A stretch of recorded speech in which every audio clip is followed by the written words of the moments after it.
আসসালামু আলাইকুম। আজকে আমি দেখাবো আপনাদের আমার ছোট্ট বাগান। এই বাগানে কিন্তু তেমন কোনো গাছ নাই। তবুও এদের সাথেই আমার সারাদিনটা কেটে যায়। সকালে ঘুম থেকে উঠেই আমি এদের কাছে চলে আসি। আবার সন্ধ্যার আগেও এদের পরিচর্যা করি কিছু। তো প্রথমে এই তো আমার সুন্দর গন্ধরাজটা ফুটেছে। এই গন্ধরাজ গাছটা কিন্তু একদমই ছোট। আর এই ছোট্ট গাছে একটা অনেক বড় ফুল ফুটেছে। আর এই ফুলটার গন্ধ মাশাআল্লাহ অনেক সুন্দর, চারিদিকে মোমো করে। আর এই তো এখানে একটা সুন্দর গোলাপ, যদিও এটা গোলাপের সিজন না, এজন্য সব ফুলগুলোই কিন্তু ছোট ছোট। আর এই তো আমার মোট 8টা গোলাপ গাছ, আর 8টা গাছেই সুন্দর ফুল করেই চলে এসেছে। এটা ফুলের সিজন না হওয়ার জন্য এখন সব ফুলগুলোই কিন্তু ছোট, তাহলেও ফুলগুলো অনেক সুন্দর লাগতেছে দেখতে। এই তো এখানে একটা নয়নতারা আছে, একটা বেলি আছে, আর এখানে আছে মশরোজ আছে, 2 রকমের ইঞ্চি প্ল্যান্ট আছে। আবার এই তো এই সিঙ্গোনিয়ামগুলো আমি তুলে এনেছিলাম, আমাদের গ্রামের আশেপাশেই এগুলো পাওয়া যায় অনেক। আর এই তো কাটামুকুটের ডাল থেকে আমি আগেও চারা বানিয়েছিলাম, আর এইটাও এনেছিলাম চারা বানানোর জন্য, তো চারা বসিয়ে দিয়েছি। এই ছোট্ট হলুদ ফুলটা কিন্তু দেখতে অনেক বেশি সুন্দর লাগতেছে। শীতের সময় কিন্তু এই ফুলটা আরো অনেক বড় হবে, এটা গরমের সময়, এজন্য ফুলের সাইজটা অনেকটাই ছোট। আর এই ফুলটা যখন ফুটে তখন হয় কমলা কালার, আর যখন ঝরে যায় তখন তার আগে গোলাপি কালার হয়ে যায়। আর এই তো একটা করমচা গাছ, এই গাছে কিন্তু অনেক করমচা ধরেছে, দেখতে মাশাআল্লাহ অনেক বেশি সুন্দর লাগছে।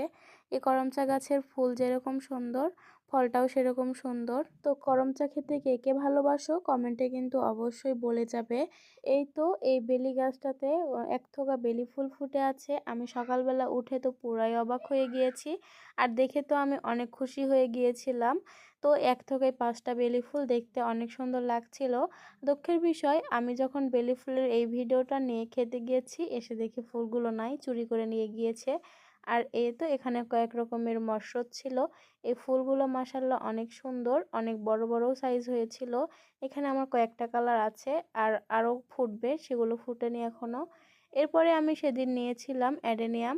অ্যাডেনিয়াম আমার কাছে ছিল না, এরপরে আমি অনলাইন থেকে অর্ডার করে 3টা গাছ এনেছিলাম, আর একটা গাছে মাশাআল্লাহ ফুলও চলে এসেছে। তো আমার কাছে আরও গাছ ছিল যেগুলোর ভিডিও আমি নিতে পারিনি। আর এই তো আমি নয়নতারার থেকে চারা করব, এই জন্য ডাল কেটে নিয়েছি।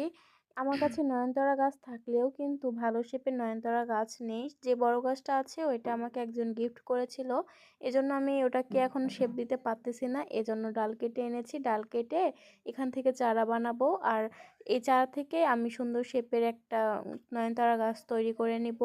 এই তো চারা বানানোর জন্য আমি কেটে নিচ্ছি। আর এই চারাটা কিন্তু আমি বালিতে বসাবো, বালিতে বসালে আমার মনে হয় কি তাড়াতাড়ি শেকড় গজায়, চারাটা তাড়াতাড়ি তৈরি হয়ে যায়। ডালটা বালিতে বসানোর আগে আমি গাছে যে বিচিগুলো ছিল এগুলো ছিঁড়ে ফেলছি, এগুলো থাকলে কিন্তু পুরো শক্তিটা সেই বীজের মধ্যেই চলে যাবে, শিকড় গজাতে দেরি হয়ে যাবে, এজন্য ছিঁড়ে ফেললাম। আর এরপরে আমি গোড়ার দিকে একটু কেটে নিচ্ছি। আর ডাল থেকে চারা খুব সহজেই হয়ে যায়, নয়নতারা, গাঁদা ফুল, আবার চন্দ্রমল্লিকা, এই 3টা গাছ থেকে কিন্তু চারা হতে বেশি সময় লাগে না, 4-5 দিনের মধ্যেই শিকড় চলে আসে। তো এই তো আমি বালিটা রেডি করে নিয়েছি, আর ওয়েল ড্রেনেজ হতে হবে পটটা, না হলে কিন্তু গোড়াটা পচে যাবে পানি জমে থাকলে।